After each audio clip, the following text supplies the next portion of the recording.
Together with private money from British businesses who would join the trip, Pegler's American dream was on. Flying Scotsman couldn't just be packed in a box, shipped off from Liverpool across the States and run on an American railroad. No, you had to meet American railroad regulations. That was quite a task.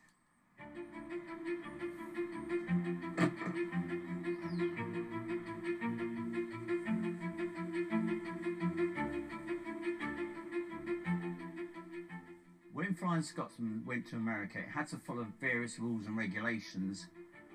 They had to have a cowcatcher because the railway tracks in America don't have fencing, so it's very likely some stray cattle can come walking onto the track, and you have to protect the locomotive from being derailed. Over here we have the bell, which was mandatory. It had to carry everywhere in North America because they had to have the bell clanging when it passed a railroad crossing.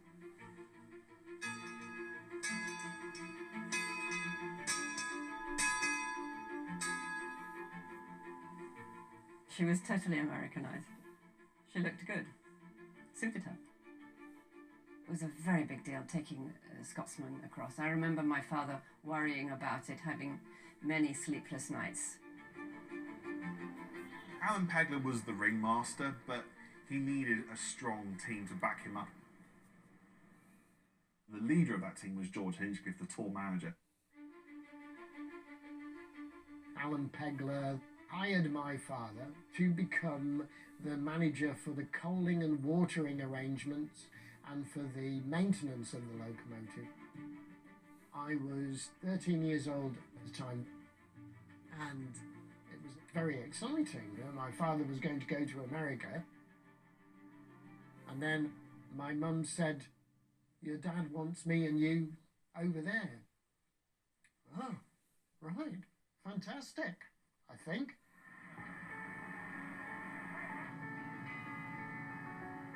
On the 19th of September 1969, the 100-ton loco and her carriages were loaded onto a ship at Liverpool docks, bound for Boston.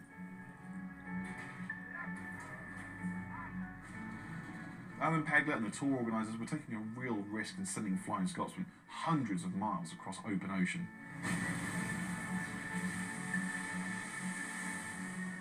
It was exposed to winds, waves, rain.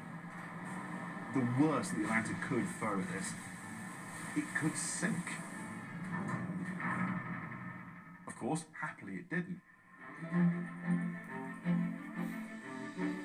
Once unloaded stateside, Flying Scotsman began its 5-week tour from Boston to Texas.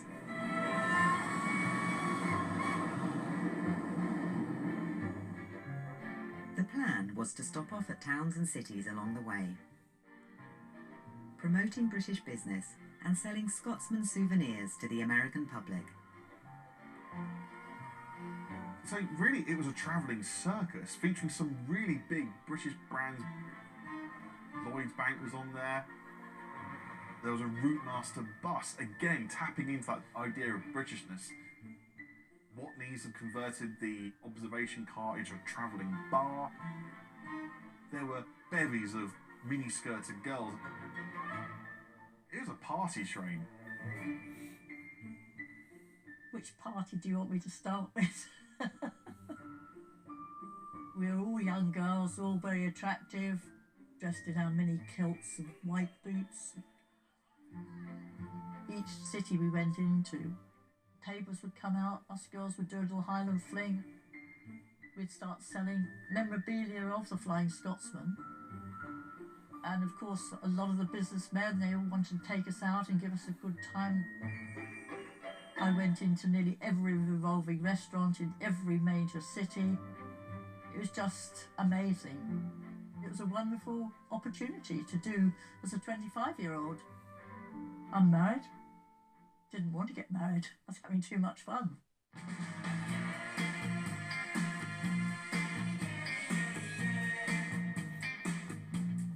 It was all a bit whimsical and nutty, but that was the time, 1968. Beatles dressed up in ridiculous old uniforms. I took with me a Super 8 movie camera and I filmed the tour as it happened.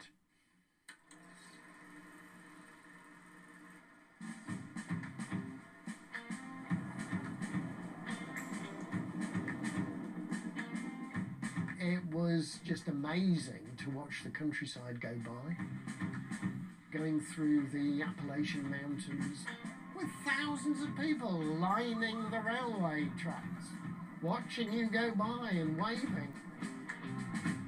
It was a fantastic experience. It was fun, it was exciting. She just brought an amazing feeling, I think, amongst people. There were so many happy faces. For Alan Pegler, this was the adventure of a lifetime.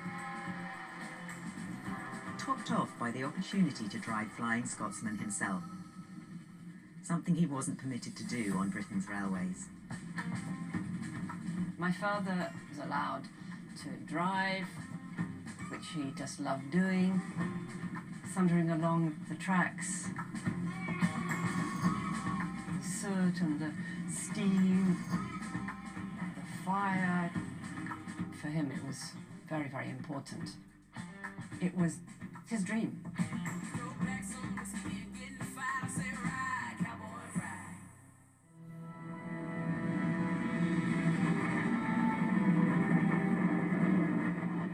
After 5 weeks, Flying Scotsman finally arrived in Houston, Texas.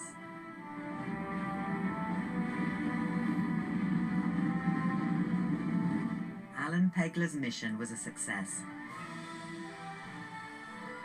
The British brands on board did good business, and Flying Scotsman had delighted thousands of new American fans. So at that point, Alan Pegler could have packed up, he'd have come home, and the whole tour would have been considered a huge, huge success. But Pegler had a problem. Steam was still banned from British Railways. So if Flying Scotsman had returned to the UK, where would it have run? Plus, Alan Pegler was having an amazing time in the US. He was driving his engine where he wanted. So he thought, well, why not continue the tour? But there were a few more hurdles. Firstly, and most importantly, there was no government backing this time. A lot of the businesses that come on the initial tour decided not to support it. They thought, well, it's done now, we're not going to get anything more from this. For this tour to run, it would come out of Alan Pegler's pocket. My father decided to take this on himself and continue the adventure. So in the summer of 1970, Flying Scotsman headed off from Texas on its way north to Green Bay in Wisconsin. But there were problems looming overhead. We got to Chicago. This was where Flying Scotsman was arrested.